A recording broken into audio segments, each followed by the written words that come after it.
Hello, and welcome to another edition of Todd Talk, where we take educational theory and turn it into educational practice. Today's topic is going to be the caring factor. Probably the number one question I get asked by teachers, whether they be veterans or young teachers or student teachers just coming up, is what is the biggest impact that you can have on students? And what I would say is the caring factor would be my answer. So students need to see that you care. And you can show this in various ways, but it's really difficult for them to learn if they don't think their teacher cares. So, you have to show this through your actions, not through your words, not through your rules or whatever, but through your actual actions that you care about them and what you're teaching. And so the caring factor really breaks down into two parts. So there is the academic side of things, and then there's the social-emotional part of things. The academic side of things is the grading, the assessments, the curriculum, the assignments, all that stuff. And when we're starting out as teachers, we get a lot of training on this. The academic side of things, even in professional development, is mostly geared towards this academic side of the coin. Unfortunately, the other flip side of the coin, the social emotional, is equally, if not more important than the academic, and yet we don't get as much training on that or as much focus on that. There's not a lot of purposeful social emotional learning going on in the classroom, and so sometimes things can get lost in the shuffle as a result. So I'll take each of these and kind of give practical suggestions for both. So for the academic side of things, there are three things that you can really do to show students that you care about the academic part. The first one is that you can show that you care about your subject area. So what I mean by that is there are going to be things you're going to teach that are not super exciting or not something that you are really, super stoked about. But at the same time, if you seem not to care about what it is that you're teaching, this is going to reflect mightily on the students. Because if you don't care, it's going to be very difficult to get them to care. And so I'm not saying that you have to be over enthusiastic or have a song and dance routine or anything like that, but you should really show that that you do care about the subject area that you're teaching, whether it be a specific subject area such as social studies or science, or whether it be if you're elementary teaching, you're teaching all four of them. I'm someone who does not like math. But when I teach math, I have to act like I like it. I don't want to tell kids, hey, I hate math, it's useless, because that's going to reflect upon them. And they're going to be like, well, he thinks it's useless, so why should I really care about it? So you want to make sure that you are, show that you care about your subject matter. The second part of academic is making yourself accessible to students for help. Students want to know that they can come to you for help. You may not give them the answer all the time, but they feel comfortable coming to you. They don't feel like they're going to be humiliated or made fun of or called out in front of others. They feel like they can come to you and you are going to give them the attention that they may need in order to help them. Or you're going to point them in the right direction, or you're going to empower them to help themselves. And so this is really important as well. I've seen the flip side of this, where teachers are not acceptable or accessible, where you're not allowed to come on their side of the desk, or because I knew a teacher that put her desk in the corner and had a tape line, and the students were not to cross the tape line. That definitely that's a physical non-accessibility, but you also have to mentally have accessibility as well. So you need to be willing to listen to students and to when they have issues, being willing to sit down and take time and work with them, so that they feel like that it's comfortable to be able to come to you. The third thing would be the managing of your class. So what I mean by the managing of the class is not that you have desks all lined up in perfect rows and that there's perfect order in the class. When you walk into one of my classrooms, it is very noisy. It seems very chaotic, but it's organized chaos. Students know what it is that they're supposed to be doing, and I'm sitting on the sidelines managing them, and basically trying to stay out of their way as much as possible. But when they need managed, then I can step in and do that. And so these are the most effective classrooms, in my opinion, because again, kids, you care enough about to trust the kids, and they care enough to work on the work, not just because it's for a grade, but because they want to learn.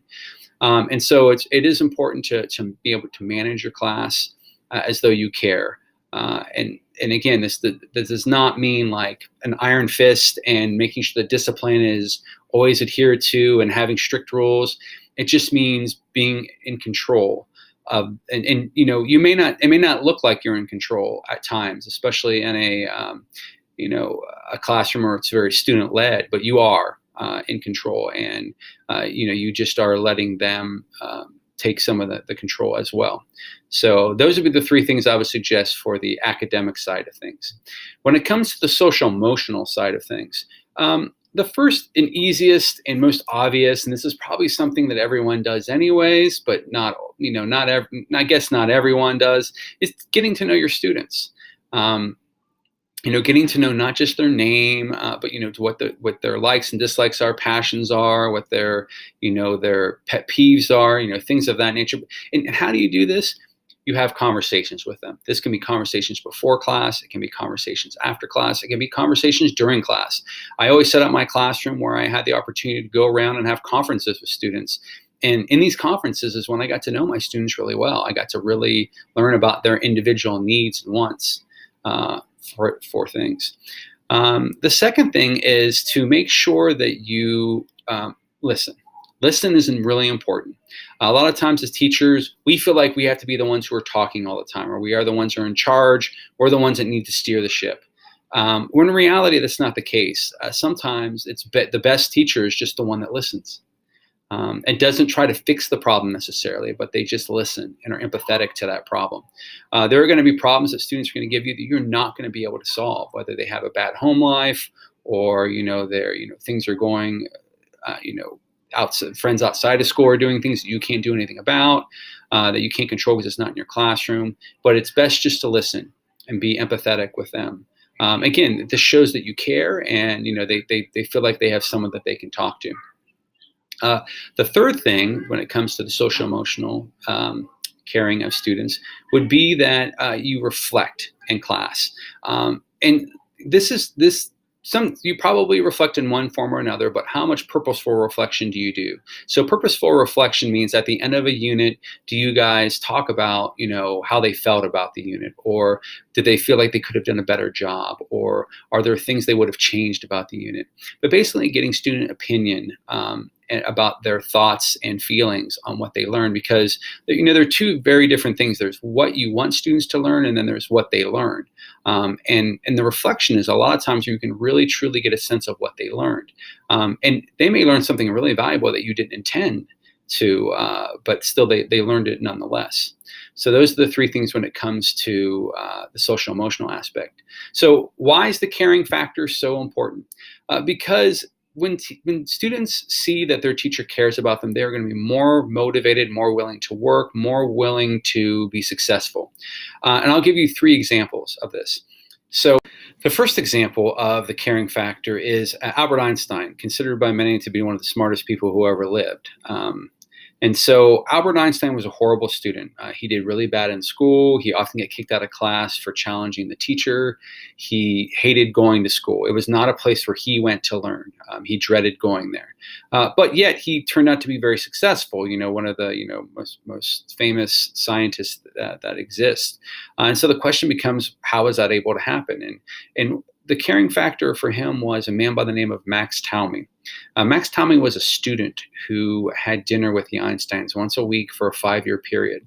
And when Max came to dinner, he treated Albert just like an adult. He shared theories with him that he was learning about.